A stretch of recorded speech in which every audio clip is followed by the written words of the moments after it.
Pagkatapos mabangkarote at maubos ang pera, muling yumaman si Iron Mike Tyson dahil kay Cuadro Alas, Janrel Casimero.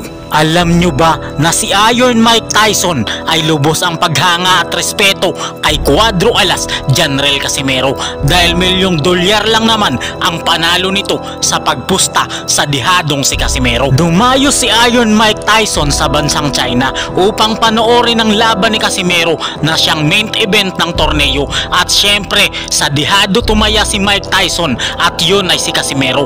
Kaya naman sa bidyong ito, paano nanalo ng $1,000,000 si Mike Tyson kay Cuadro Alas, Janrel Casimero.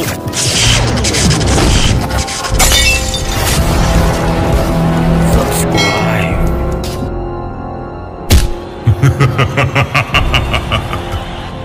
Well done. Impressive.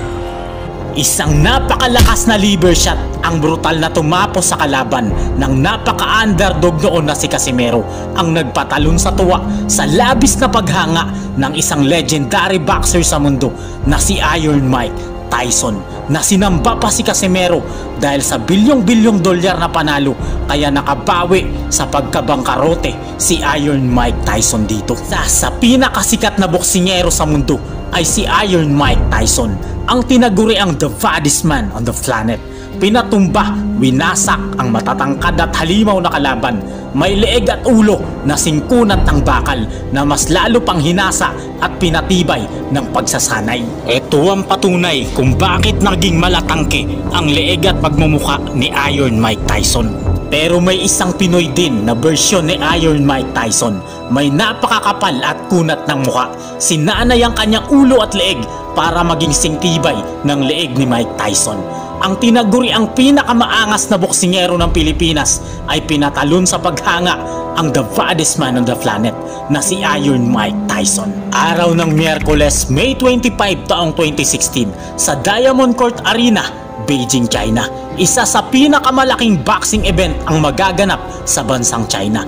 Isang world title fight ng IBF Flyweight Division. Ang maglalaban ang undefeated at kampiyon noon na si Amnat Ruing, isang Muay Thai fighter at napakagulang na boksingero ng bansang Thailand, kontra sa tinalo niya noon sa kanilang first fight na si Cuadro Alas, Janrel Casimero. Ayon sa odds at balibalita sa loob at labas ng arena, walang pag-asang manalo si Casimero sapagkat ng unang laban nila na Amnat ay pinabagsak daw ni Amnat si Casimero ng 18 beses.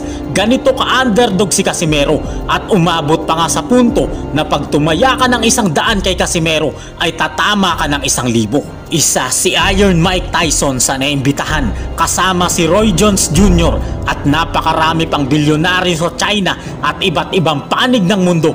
Siyempre si Casimero ang napiling tayaan ng $1,000,000,000 ni Iron Mike Tyson dito. Isang world title fight ang magaganap na laban, kaya espesyal talaga ang mga imbitado para manood at tumaya sa laban. May record ang Thai na 17 panalo, 5 sa pamamagitan ng KO at walang talo, at 21 na panalo naman na may 3 talo mula sa ating pambato. Sa round number 1, kitang-kita si Iron Mike Tyson kasama si Roy Jones Jr. na nag-e-enjoy talaga sa panunood ng laban. Nagpakitang gilas naman agad ang ating kababayan at naging dominante sa round 1 pa lamang. It was a clean overhand right over the opponent's jab. So far in it for a while, and he's looking alright, boy.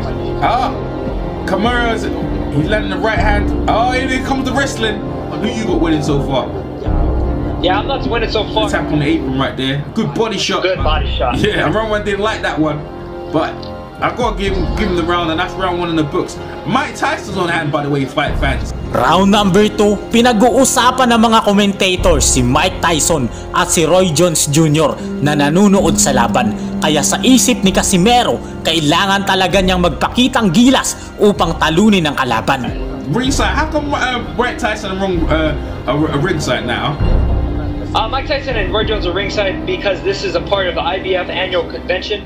So these title fights here are a part of the IBF convention. They had Mike Tyson and Roy Jones there to enjoy the festivities and to But he also has wins over former champions Pedro Guevara of Mexico and Luis Lazarte, the title that he previously held over May 1 away, and he fought Ronan. And of course he lost that first fight. Well, but he's doing real good here. Yeah, absolutely. But I tell you what, and this I'm not as getting a little reason he wants to stand toe to toe to frustrate his opponent. And that's round 2 in the book. I'm gonna give it to. Sa round number 3, ganado na ang ating pambato. Gusto na niyang tapusin ang Thai na boksingero habang nakapokus na talaga si Mike Tyson sa panunood sa ating boksingero. For a year now.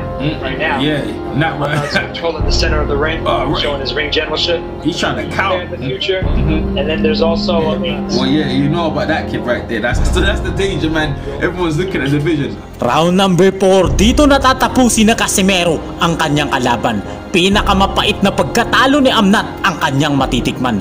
Kaya napahanga talaga si Mike Tyson at Roy Jones Jr. sa kanyang mga galawan. And that's not wrong. He don't mind that. Isang napakalakas na suntok sa panga ang nagpabagsak kay Amnat na agad naman nagpatayo kay Mike Tyson sa sobrang excited sa panalo. Pero muling tumayo ang Thai na boksingero at gusto pa ring lumaban sa ating pambato. Here's the replay. Oh, look at that. And a traded hook. Counter left hook. Amnat. And he's got up. Surprisingly up and all foot up. Sa kanyang pagtayo at muling paglaban, kalbaryo lang talaga ang sinapit niya sa ating kababayan. Beat up and he's going in for the kill. Oh man. I told him he's going in hard right now. I'm not throwing hard back. He caught another right. Oh, big right hand. And the fight has changed and he's trying for the biggest and the big 10-8. And he's trying to time a neck run serious. I've never seen him hurt like that. I've seen him going down to a Williams but raw. But this one here, he looks really hurt. Really hurt. His legs. It's very hurt, but he's throwing back with bad intention. Yeah. Nice overhand. And he's trying to trip him. And he's trying to trip him. He's trying to trip him with his leg. I saw that in that row. Yeah. It looks like he survived. I tell you what, man, and he's after him. And the Philippines is trying to take out a year of frustration or after what happened in Thailand, and he's taking out Net Ram. Good right to the body. And he's definitely Kanwar is not trying to be hold on. Isang napakalakas na liver shot ang pinakawala ni Casimero, ang talaga namang nagpatayo kay Iron Mike Tyson sa kanyang trono. At dito natikman ng Thai ang kanyang pinakamapait na pagkatalo. Casimero's landed flush on the chin. And then finally the left hook to the body. 1, 2, 3, perfectly placed. Right to his liver. You see Casimero showing out after he drops him, showing that bad blood between them. And he's happy. And look how he's smiling. Look how he's really upset, isn't it? Guys, dear now to look at that. Nagpakitang kilas talaga si Casimero sa harap ng isa sa pinakamahusay na boksingero sa mundo. Sobrang tuwa naman ang paghanga ni Mike Tyson dahil sa $1 bilyong na kanyang panalo. Pati si Roy Jones Jr. ay sinamba talaga si Casimero.